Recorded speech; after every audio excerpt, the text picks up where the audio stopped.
ఈరోజు ఆంధ్రప్రదేశ్ 8వ తరగతి ఫిజిక్స్ సెమిస్టర్ 1 పాఠ్యపుస్తకంలోని 3వ పాఠానికి సంబంధించిన ముఖ్యాంశాలు చూద్దాం. 3వ పాఠం నేల బొగ్గు పెట్రోలియం.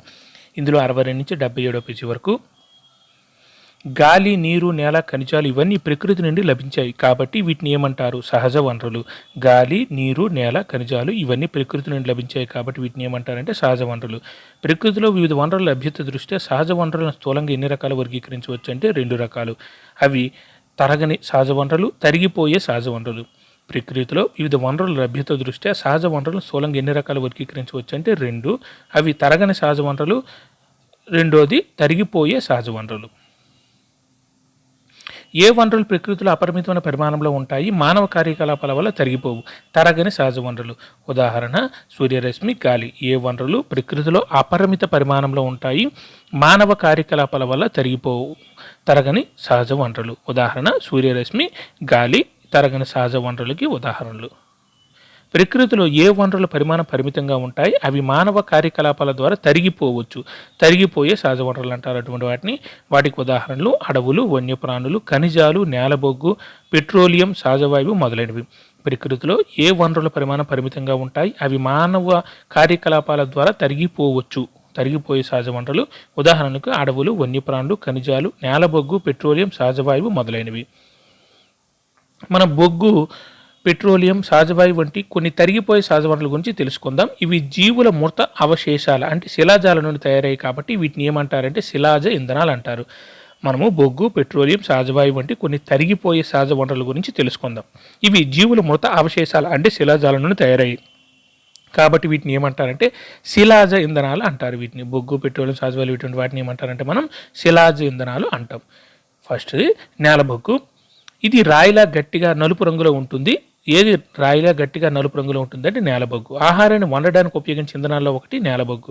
ఏది రాయిలా గట్టిగా నలుపు రంగులో ఉంటుందంటే నేలబొగ్గు. ఆహారాన్ని వండడానికి ఉపయోగించే ఇంధనాలలో ఒకటి నేలబొగ్గు. పూర్వం దేనిని రైలు ఇంజిన్లో నీటి ఆవిరిని ఉత్పత్తి చేసి ఇంజిన్ నడపడానికి ఉపయోగించేవారంటే నేలబొగ్గు.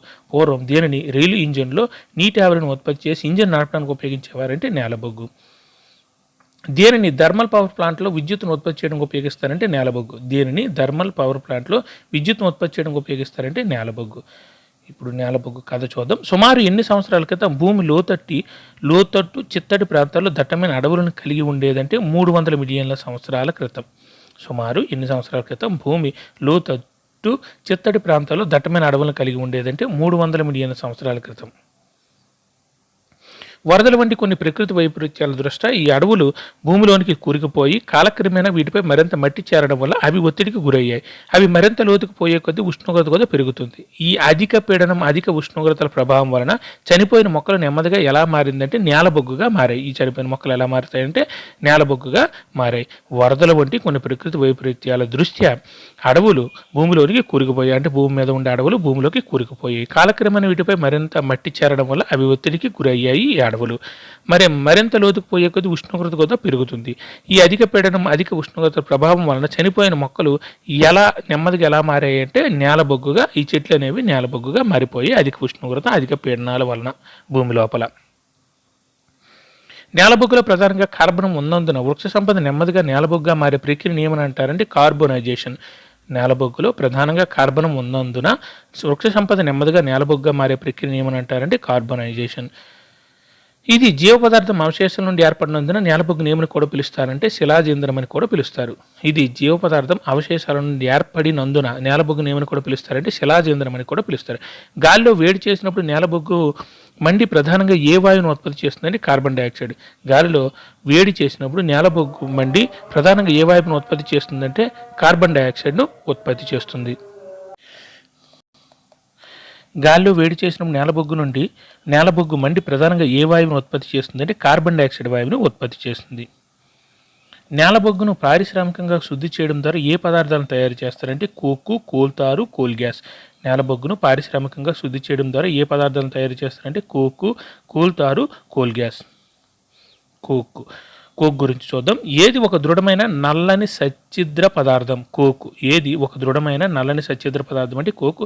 ఏది కార్బన్ దాదాపు స్వచ్ఛమైన రూపం అంటే కోకు. ఏది కార్బన్ యొక్క దాదాపు స్వచ్ఛమైన రూపం అంటే కోకు. స్టీల్ తయారీలో పలు లోహాల సంగ్రహణలో దీన్ని ఉపయోగిస్తారంటే కోకు. స్టీల్ తయారీలో పలు లోహాల సంగ్రహణలో దీన్ని ఉపయోగిస్తారంటే కోకును ఉపయోగిస్తారు. తర్వాత కోల్తార్. ఏది దుర్వాసన గల నల్లని చిక్కనైన ద్రవం? కోల్తారు. ఏది దుర్వాసన గల నల్లని చిక్కనైన ద్రవం? కోల్తారు. కోల్తారు దాదాపు ఎన్ని పదార్థాల మిశ్రమం అంటే 200. కోల్తారు దాదాపు ఎన్ని పదార్థాల మిశ్రమం అంటే దాదాపు 200 పదార్థాల మిశ్రమం. దేని నుండి పొందిన ఉత్పత్తులను మన నిత్య జీవితంలో ఉపయోగించి అనేక పదార్థాల తయారీలో ముడిసరుకుగాను కృత్రిమ అద్దకాలు, ఔషధాలు, పేలుడు పదార్థాలు, పరిమళ ద్రవ్యాలు, ప్లాస్టిక్లు, పెయింటింగ్లు, ఫోటోగ్రాఫిక్ పదార్థాలు, ఇంటి పైకప్పుకు వాడే పదార్థాల తయారీ పరిశ్రమల్లోనూ ఉపయోగిస్తారు. కోల్తారు. దేని నుండి పొందిన ఉత్పత్తులను మన నిత్య జీవితంలో ఉపయోగించే అనేక పదార్థాల తయారీలో ముడిసరుకుగాను కృత్రిమ అద్దకాలు, ఔషధాలు, పేలుడు పదార్థాలు, పరిమళ ద్రవ్యాలు, ప్లాస్టిక్లు, పెయింట్లు, ఫోటోగ్రాఫిక్ పదార్థాలు, ఇంటి పైపక్కు వాడే పదార్థాల తయారీ పరిశ్రమలో కూడా ఉపయోగిస్తారు. కోల్తారు.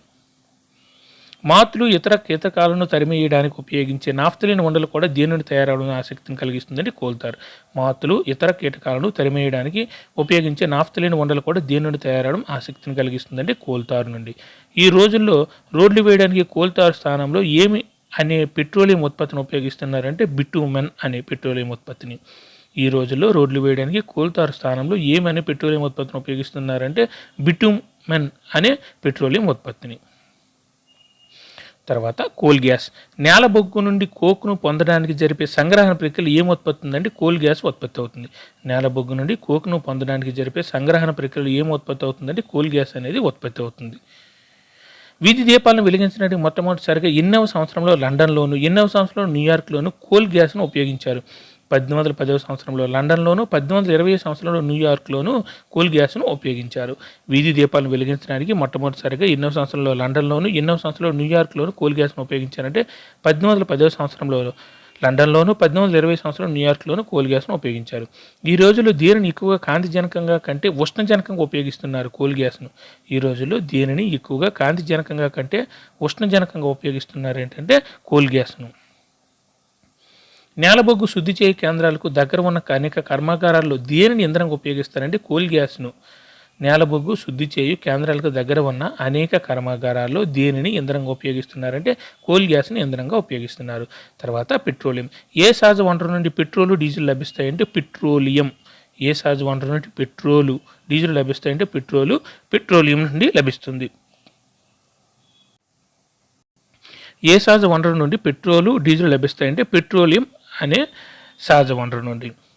పెట్రోలియం అనే పదం వేటి నుండి ఉద్భవించింది? ఎందుకంటే ఇది భూమి కింద రాళ్ల మధ్య వెలికి తీస్తారు. భూమి కింద ఉన్న రాళ్ల మధ్య నుండి వెలికి తీస్తారు. పెట్రా, రాక్, ఓలియం, నూనె అనే 2 పదాల నుండి. పెట్రోలియం అనే పదం వేటి నుండి ఉద్భవించిందంటే పెట్రా అంటే రాక్, ఓలియం అంటే నూనె. ఆ 2 పదాల నుంచి ఉద్భవించింది. Petra, oleum. పెట్రా అంటే రాకు, ఓలియం అంటే నూనె అనే 2 పదాల నుంచి ఈ పెట్రోలియం అనే పదం ఉద్భవించింది. ఎందుకంటే ఇది భూమి కింద ఉన్న రాళ్ళ నుండి వెలికి తీస్తారు కాబట్టి దానికి ఆ పేరు పెట్టారు. మీకు పెట్రోలియం ఎలా ఏర్పడుతుందో తెలుసా? సముద్రంలో నివసించే జీవుల నుండి ఏం ఏర్పడుతుందంటే పెట్రోలియం ఏర్పడుతుంది. సముద్రంలో నివసించే జీవుల నుండి ఏం ఏర్పడుతుందంటే పెట్రోలియం అనేది ఏర్పడుతుంది.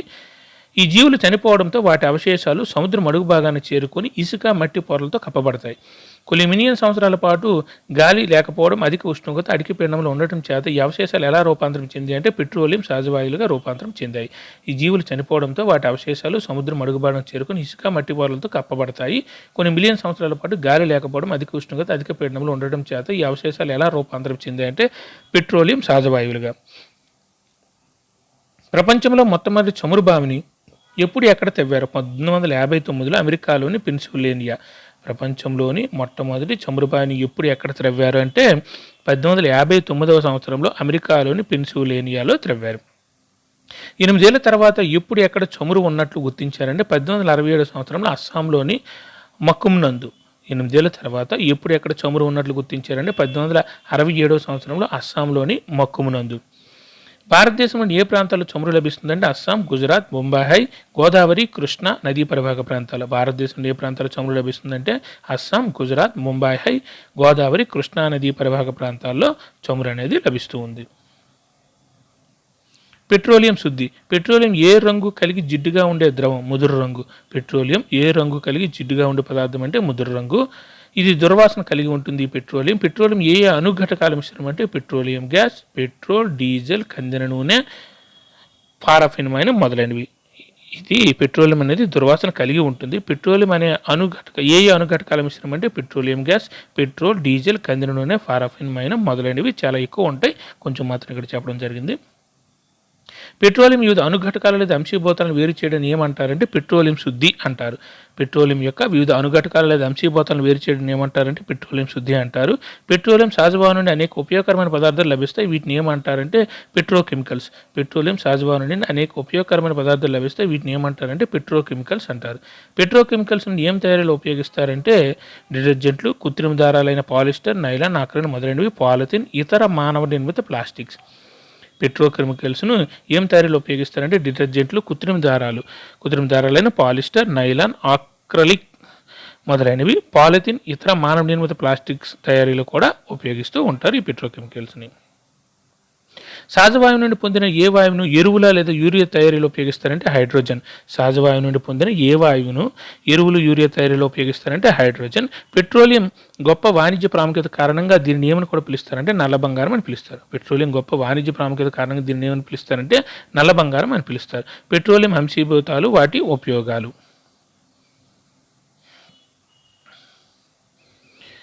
ద్రవ రూపంలో పెట్రోలియం గ్యాస్, ఎల్పిజి గ్యాస్ని దేనికి ఉపయోగిస్తారంటే గృహ పరిశ్రమలకు ఇంధనంగా ఉపయోగిస్తారు. ద్రవ రూపం నుండి పెట్రోలియం గ్యాస్ని, ఎల్పిజి లిక్విడ్ పెట్రోలియం గ్యాస్ని దేనికి ఉపయోగిస్తారంటే గృహ పరిశ్రమలకు ఇంధనంగా ఉపయోగిస్తారు. తర్వాత పెట్రోలు మోటార్ యంత్రం, విమాన యంత్రం, డ్రై క్లీనింగ్ కొరకు ఉపయోగించే ద్రావణి ఈ పెట్రోల్. పెట్రోల్ అనేది మోటార్ యంత్రం, విమాన యంత్రం, డ్రై క్లీనింగ్ కొరకు ఉపయోగించే ద్రావణి. కిరోసిన్ స్టవ్వులు, దీపాలు, జెట్ విమానాల ఇంధనంగా కూడా కిరోసిన్ ఉపయోగిస్తారు. కిరోసిన్ని స్టవ్లు, దీపాలు, జెట్ విమానాల ఇంధనంగా ఉపయోగిస్తారు.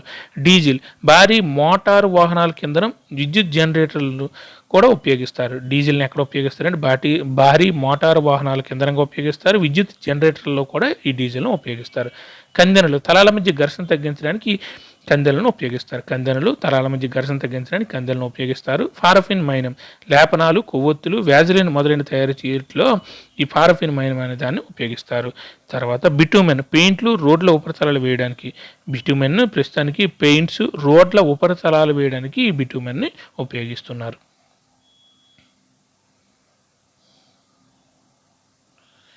తర్వాత సహజవాయువు ఏది చాలా ముఖ్యమైన శిలాజ యంత్రం, ఎందుకంటే దీన్ని పైపుల ద్వారా రవాణా చేయడం సులభం. సహజవాయువు ఏది చాలా ముఖ్యమైన శిలాజ యంత్రం అంటే సహజవాయువు, ఎందుకంటే దీన్ని పైపుల ద్వారా రవాణా చేయడం సులభం అంటే సహజవాయువుని అధిక పీడనం వద్ద సంపీడిత సహజ వాయువు సిఎన్జి కంప్రెస్డ్ న్యాచురల్ గ్యాస్గా నిల్వ చేయబడుతుంది. సిఎన్జిని దేనికి ఉపయోగిస్తారంటే విద్యుత్ ఉత్పత్తికి ఉపయోగిస్తారు. సహజవాయువును అధిక పీడనం వద్ద సంపీడిత సహజవాయువుగా నిల్వ చేయబడుతుంది. ఈ సహజవాయువు అనేది ఈ సిఎన్జిని దేనికి ఉపయోగిస్తారంటే విద్యుత్ ఉత్పత్తికి ఉపయోగిస్తారు. ఇది తక్కువ కాలుష్యాన్ని కలిగి ఉండటం వల్ల రవాణా వాహనాలకు ఇంధనంగా ఉపయోగిస్తారు. ఇది ఎటువంటి ఇంధనం అంటే స్వచ్ఛమైన ఇంధనం ఈ సిఎన్జి. ఇది తక్కువ కాలుష్యాన్ని కలిగించడం వల్ల రవాణా వాహనాలకు ఇంధనంగా ఉపయోగిస్తారు. ఇది ఎటువంటి ఇంధనం అంటే స్వచ్ఛమైన ఇంధనం. గొట్టాల ద్వారా సరఫరా చేయబడి గృహాలు, కర్మాగారాల్లో నేరుగా మండటం దేని గొప్ప ప్రయోజనం అంటే సిఎన్జి. గొట్టాల ద్వారా సరఫరా చేయబడి గృహాలు, కర్మాగారాలు నేరుగా మండటం దేని గొప్ప ప్రయోజనం అంటే సిఎన్జి.